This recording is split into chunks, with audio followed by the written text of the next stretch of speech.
मी जळगाव विधान परिषद निवडणुकीमध्ये रेश्मा काळे यांनी माघार घेतली। रेश्मा काळे यांनी माघार घेण्यास स्पष्ट नकार दिलेला आहे। जळगाव विधान परिषद निवडणुकीमधून रेश्मा काळे यांनी माघार घेण्यास स्पष्ट नकार दिलेला आहे। रेश्मा काळे शिंदेच्या शिवसेनेच्या बंडखोर उमेदवार आहेत, मात्र माघारी घेण्यासाठी त्यांनी स्पष्ट नकार दिलेला आहे। जळगावची जागा शिवसेनेला न मिळाल्याने आता ही नाराजी व्यक्त होत आहे। बंडखोरीची सुरुवात नाशिकमधून, त्यामुळे माझी बंडखोरी कायम असं रेश्मा काळे यांनी वक्तव्य केलं आहे। रेश्मा काळे यांच्यासोबत संवाद साधला आमचे प्रतिनिधी सुमित देशमुख यांनी।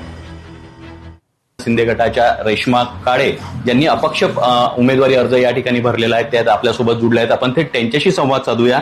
ते काय सांगणार, या ठिकाणी तुम्ही बंडखोर पुकारला आहे आणि बंडखोरी करून अपक्ष उमेदवारी या ठिकाणी तुम्ही तुमचा अर्ज भरलेला आहे आणि तो अर्ज आता तुमचा कायम आहे।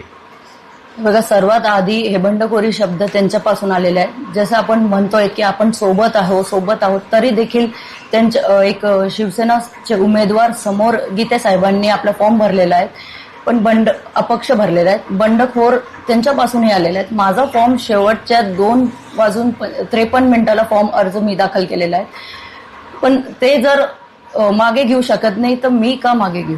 मी काल सप्तशृंगी देवी माता मंदिराच्या सर्वात आधी दर्शनाला गेली होती, तेव्हा माझा 1-1.5 तास माझा फोन नॉट रिचेबल होता।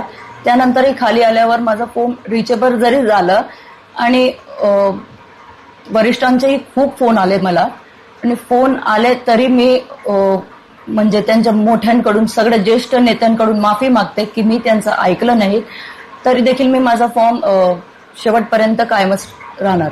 कुठेतरी नाराजी असल्याचं पाहायला मिळतंय तुम्ही नाराज आहात भारतीय जनता पार्टीवरती? थोडीफार नाराजगी नक्कीच आहे।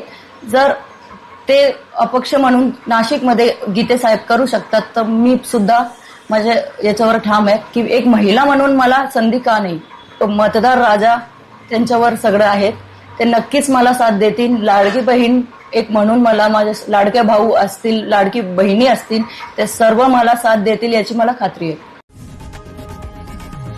लोकशाही मराठी ऐका, पहा, जागरूक रहा।